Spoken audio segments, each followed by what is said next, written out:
It's Monday, June 7th. I'm your host, Jason Moser, and on this week's financial show, we'll take a look at another fintech IPO in the space that just came out. Is it Bill Ackman or is it Bill Spackman? We've got a big acquisition of the data center REIT space to talk about. We'll wrap it up with one to watch for you. Joining me this week, as always, it's certified financial planner, Mr. Matt Frankel. Matt, how's everything going? Just great. I am back in my office and ready to do the show. Yeah, man, back in the office. Nothing wrong with that. Good to see. Good to see. Matt, we've been talking about this before we started taping, and we've talked about this off and on a decent bit over the past several, quarters. It feels like we've got another fintech IPO. And I'm of two minds here, Matt, because on the one hand, listen, we love this space. We love to talk about it. Fintech is a fascinating opportunity for investors. It seems like it's also one that it's been around for a little while now. We've been using that word fintech for some time. And now we have another fintech IPO that's just come public here, Flywire, which just came public here recently. Flywire is another fintech IPO. That's good. But then it also begs the question, what did they do differently? We're going to get to all that. And so really, we wanted to take a big picture sort of look at this business, understand what they do, come up with some things we like about it, maybe some of the things we're not so sure about, give listeners a general idea of what this business is all about. So let's first and foremost, let's talk a little bit about what Flywire actually does. What is Flywire in the business of? So Flywire is a payment network. Think of them kind of like a Square. They're the intermediary between a merchant and its customers. So this is a crowded space. Not only do you have giants like Square, but there are a lot of other, little payment networks that we've talked about on the show even. So this is, like you said, you really need to look for what differentiates these. In the case of Flywire, it's what they process payments for. They're very specialized in terms of the industries they focus on. Specifically, they focus on the education industry, such as processing payments for universities, the healthcare industry. 4 out of the 10 largest healthcare systems in the US use Flywire to process their payments. Business-to-business payments, which is a really broad market. That's probably the biggest one they focus on, and probably the biggest opportunity, but the one that's most crowded.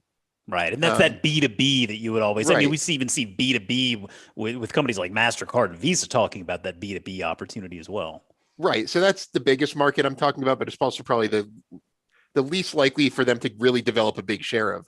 But right. You have education, healthcare, and travel is the other big one they focus on. Yeah. These are pretty big markets. And they're not going to, Flywire knows that like Square is still going to be Square. They're the big player in this space for the moment. PayPal is still going to be PayPal. Education payments is a $660 billion market opportunity by itself. Wow. Travel is $530 billion a year, changes hands every year for travel. Healthcare is $500 billion in size. So these are some pretty big niche markets that if Flywire can really take share of. I mentioned 4 out of the 10 leading healthcare systems in the US use Flywire. There's a lot of potential here. So on one hand, the whole payment processing space is getting kind of crowded. All of the big players in it are growing very fast. So at some point, there's going to be a lot of competitive pressure here. But I do like that they specialize. I can't really think of many other of the big payment processors that really specialize. There's Shift4 Payments is another one. They specialize in the hospitality industry, like a lot of restaurants and stuff like that. So they're pretty specialized, but I don't know of anyone that specializes in education payments or travel payments or healthcare payments, especially to the extent that Flywire does. So unique company. Yeah, I'm glad that you said that, because that's when I was looking through the S1, trying to get a grip on what they do and what makes them different. That seems like, to me, what that was at the top of the list. To your point, it is a small business, right? They generate $150 million in trailing 12-month revenue. It is a tiny little company, and it's a small cap stock, right? $3.2 billion market capitalization. But the thing that stood out to me was that specialization, right? And they call that out. They say this is a vertical specific software, and that is backed by what they call deep industry expertise. So, I mean, on the one hand, I appreciate that, but you mentioned the S word earlier, Square, and that is a company. I mean, we've talked about it a lot on the show. I think you and I both own shares still of Square. Very happily going to let those shares just keep on doing their thing too, because one of the things that attracted me to Square, among other things, was that I get that idea of vertical specific software. I mean, whether you're a retailer or a restaurant or something else, it does seem like Square is really providing the products and services for those specific verticals.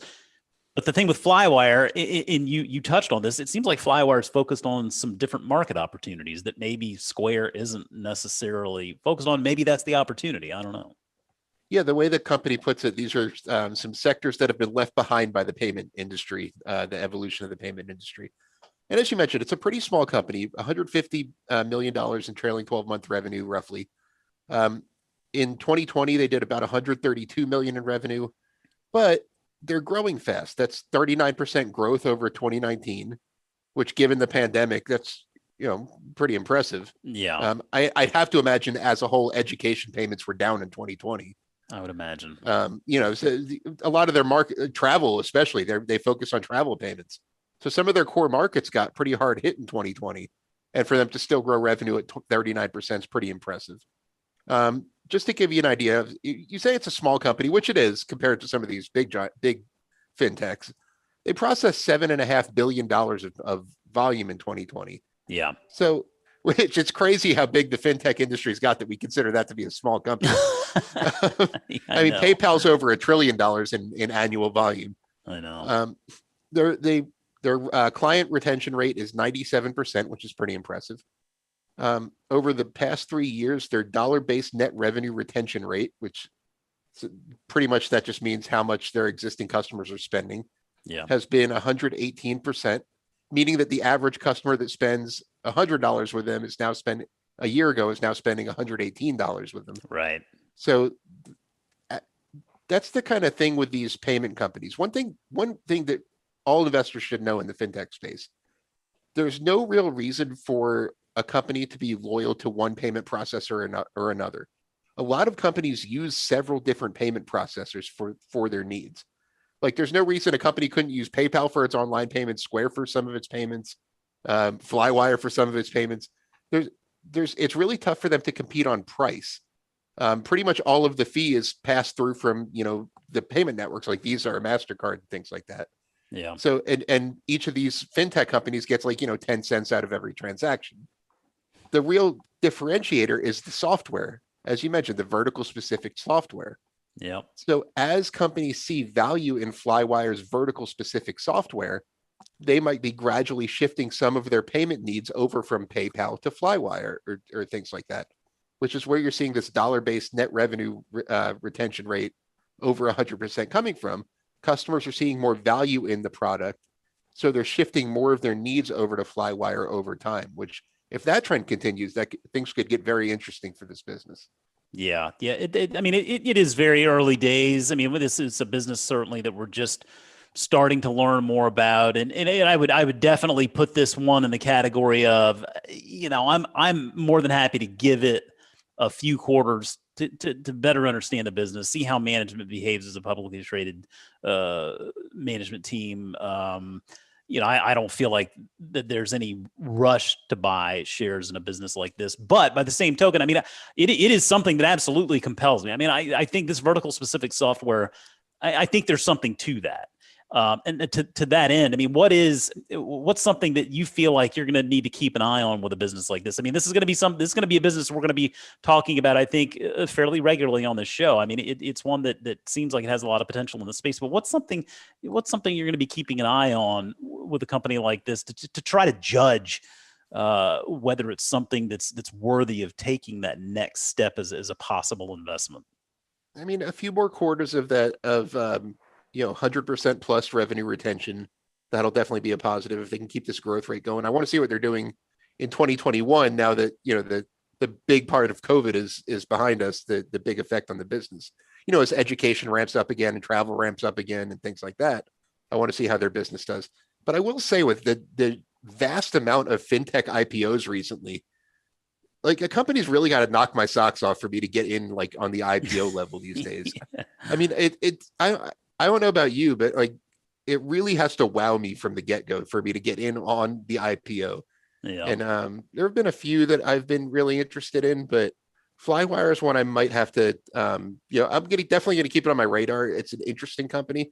Like I said, the specialization is really at a different level from most other fintechs. Yeah. But it's one that I'm watching, but it doesn't knock my socks off at this point. But I'm watching. I like that. I think that's a good sort of checklist item that investors out there, you're looking to build your process and enhance your process and make it better. I mean, maybe that line of, like, knock your socks off. Does this business knock your socks off? Because, I mean, at the end of the day, what is it? Buffett talks about that punch card, something like 20 holdings. You know, basically you could buy shares in 20 companies. You got to punch that card. You got 20 of them. I mean, that really makes you look at it through that lens, right? It needs a knock your socks off quality. I like that. And I mean, I don't have the exact IPO market stats in front of me right now, but I know over the past 12 months in SPACs alone, we've had over 400 go public. Yeah. Then we've had a lot of companies go public the traditional route.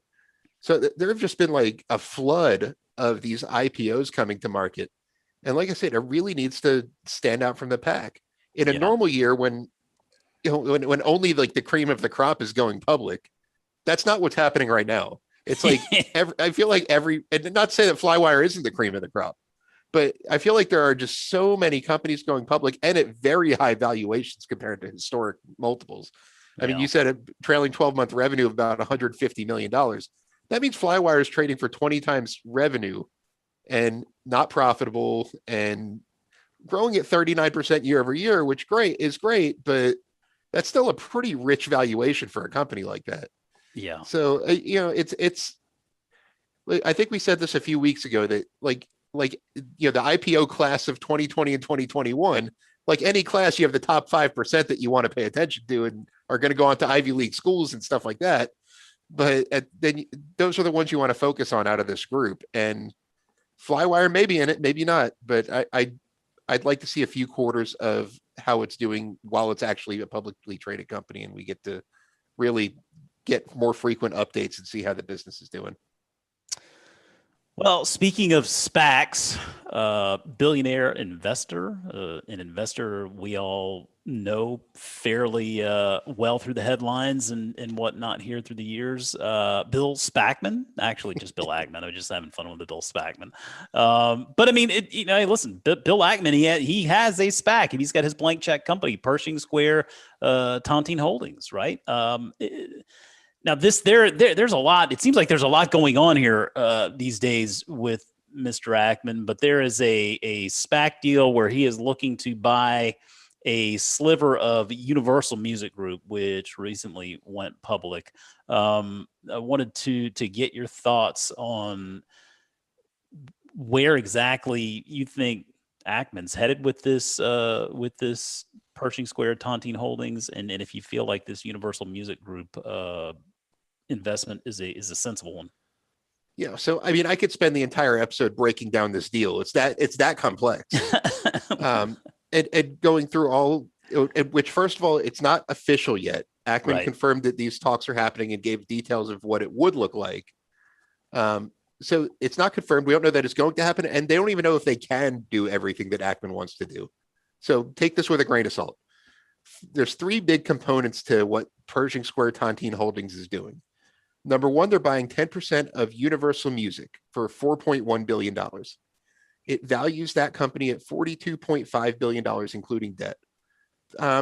Massive, and he was right when he said he was targeting an iconic company before we knew what it was. That's a pretty iconic music business. Yep. They have some of the biggest artists in the world. They have a lot of the best intellectual property in music. There's a lot of value there, no doubt about it. Sure. It's unlike most SPACs. This is not an acquisition. They're just buying a 10% stake, and Universal is actually going public on its own on the Euronext. So in Europe, they're going public. So just to break that part of the deal down, Pershing Square Tontine raised $20 a share in its IPO, in its SPAC IPO. This part of the deal is consuming about $14.75 a share. So a little less than 3/4 of the SPAC's capital is going into the Universal part of the deal. All right, so the average analyst values Universal at about $50 billion. So Ackman's getting a deal. Yeah. That's about 15% more than Pershing Square is paying for its stake. So it's a pretty good deal if the analysts are right, and that's what it's actually worth. So that's part one. With the other $5.25 a share, or about $1.5 billion altogether that Pershing Square Tontine will have, that's going to stay in the SPAC. Pershing Square Tontine, even after the Universal acquisition and spin out of shares, they're still going to be searching for a deal with that other $1.5 billion. And Pershing Square itself has about $1.6 billion in money it could commit to that if it wanted to. So Pershing Square Tontine will still have $3 billion or so to look for another acquisition target. But since they've already found the Universal one, it removes a lot of the constraints that most SPACs have. In that specifically, there's no time limit now. You know, most SPACs have two years to find a deal. They found a deal. They found the Universal deal. So with the rest of the money, they could take their time. That could sit for 10 years until they find another deal. So that's a big advantage. And remember what Buffett said, yeah, if you give me money and tell me I have to find a business in 2 years, I'll do it. But I'd rather have all the time I need to find the best deal. Yeah. So now that's part two. So there's still some money in a trust that Ackman could use to acquire another business. This part three, and this is kind of the most interesting part, in my opinion, is the SPARC, SPARC, which stands for Special Purpose Acquisition Right Company. Say that 3 times fast. So for every square of Pershing Square Tontine that investors hold, they're going to get one SPAR, Special Purpose Acquisition Right. This is a security. It's similar to a warrant that allows them to buy a share in that SPARC that is being created at $20 a share, but only after a new merger target is announced. Think of this as like Ackman's next SPAC, except it's different in that it doesn't even exist really until a new merger target is announced. Yeah. So shareholders are actually essentially getting a warrant to buy one of these shares at some point in the future. And this component itself could have a good bit of value. The Pershing Square Tontine warrants themselves right now trade for $6 a share roughly. And they have a higher exercise price, $23, whereas these would have a $20 exercise price. And these won't have any redemption clauses. They won't have any time constraints. This company, like I said, could take 10 years to find a deal if it wants to. And it could be a really interesting way. It kind of eliminates a lot of the downsides to SPACs, like, you know, the big chunk of capital that, or the big chunk of the company that the sponsor gets for free. It eliminates a lot of the bias toward the sponsor. And the SPARC that is being created, and then I'll shut up after this point. The SPARC that's being created will have up to $10.6 billion to put toward a deal. So if you thought Pershing Square Tontine, which was already the biggest SPAC ever created with $4 billion, had a lot of money, this one will have up to $10.6 billion to commit to an acquisition deal. So, and the Pershing Square Tontine holders are getting these for free. Wow. So the sum of the parts, I've read, 10 different sum of the parts estimates from different analysts since this was announced. They all range from about $27 to about $33 a share. Pershing Square Tontine is trading for like $23 a share. So there's some upside potential. The SPARC investors especially are going to have to be patient on, but hopefully that broke it down a little bit, at least a little clarity to it. But absolutely added a lot of clarity to it. And you know what it makes me think of? We've talked about this all throughout our SPAC series that we did earlier in the year. And really, I think that your point that you continue to make is really spot on. It's these SPACs really are all about management. I mean, that is the key, because in so many cases, the blank check company is formed before any investment opportunity is ever really discovered. And that all just kind of leads me to that while, of course, Bill Ackman is from time to time, is in the headlines for a bad investment decision that he made or whatever. I mean, the financial media sometimes can be ruthless.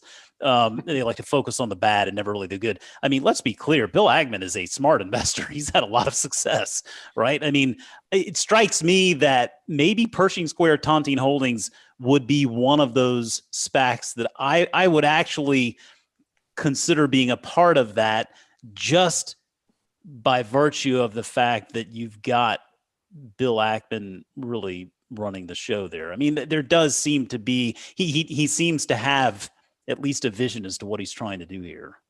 Yeah, and every investor, Bill Ackman, Warren Buffett, any of the big ones, they make bad decisions from time to time, but bet against Bill Ackman at your own peril. Yeah, I wouldn't do it personally. I mean, like I said, the financial media loves to focus on the misses. He's obviously done very well for himself. You don't get to where he is with a bunch of misses. Yeah, and I mean, and to make it even sweeter, he alluded on Twitter that there are going to be several of these SPARC vehicles, and all of the original Pershing Square Tontine Holdings shareholders are going to get shares to each one, in perpetuity. So that's, Ackman wants to make his investors money. He wants to be kind of hailed as the billionaire who kind of gives, makes everyone else rich too. He's made that very clear over his career that he wants to make other people rich too. It doesn't always work out, just like every investor. Warren Buffett's goal is to make all of his shareholders rich over time. Sure. And sure. I mean, there was a Forbes article in, I want to say 2015, that called Ackman the next Warren Buffett. Wow. It was a cover story in Forbes about his investment in Howard Hughes Corporation, calling him that he was essentially trying to be the next Warren Buffett with all of what he's doing. So I'm a Pershing Square Tontine shareholder. If the current share price holds up in the mid 20s and I could stop talking about it for a few days, I might even add to my position, because it wasn't, everyone was hoping you would take Stripe public. That was the big rumor that the big fintech Stripe was going to go public through this, and it didn't happen. So that was really why it sold off at first. But if this holds, I might add to my position. Yeah, one of the surest ways to add a spark to your portfolio, Matt. All right, I'm gonna move on. Matt, there's a big acquisition here in the data center REIT space. Blackstone is acquiring QTS. Now, we talk a lot about REITs on this show. You're very interested in the data center REIT space, and QTS. What do you think about this deal? Does it make sense? Well, if the current trends keep up, investors aren't going to have any data center REITs to buy. Yeah. I mean, I think Digital Realty has acquired at least 2 of them over the past few years. Mm-hmm. Now Blackstone's acquiring QTS. There's only like 5. So, there's Equinix, there's Digital Realty, and then there's a few smaller ones, like 2 or 3 smaller ones. And QTS was one of the smaller ones. So Blackstone's taking this private.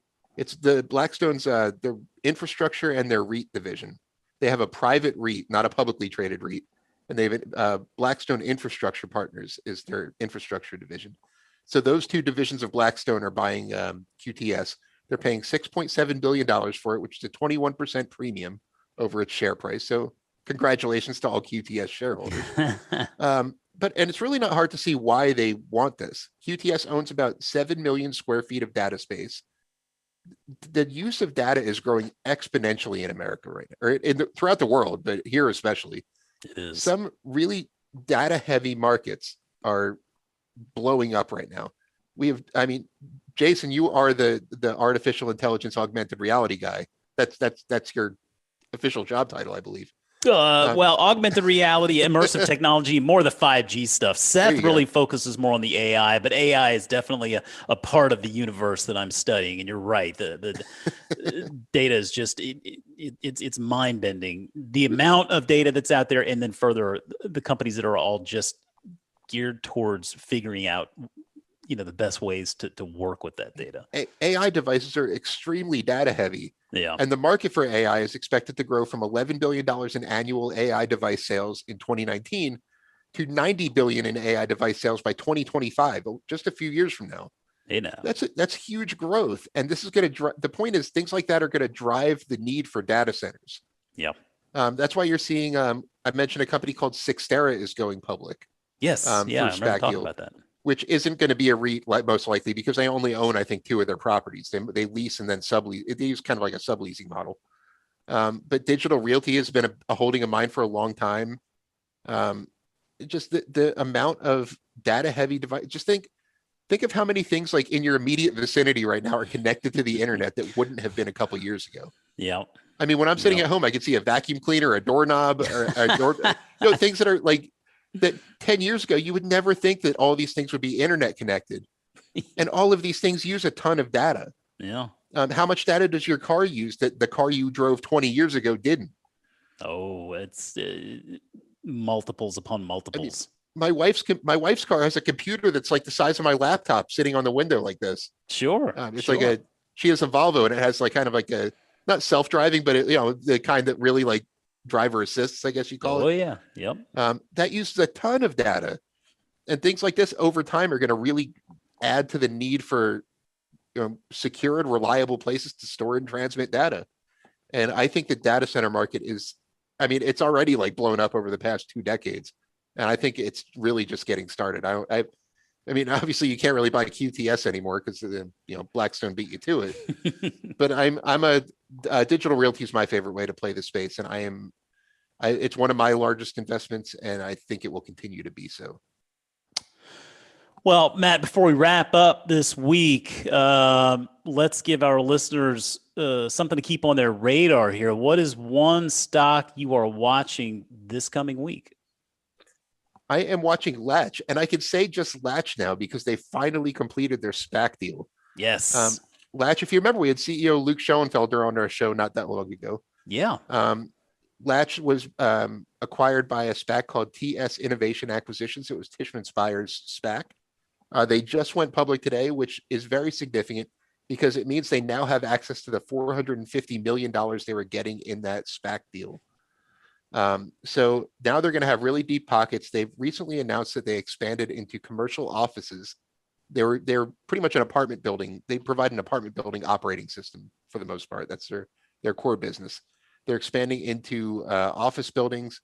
They're trying to expand into the Europe market, which has about double the rental housing units of the United States, by the way.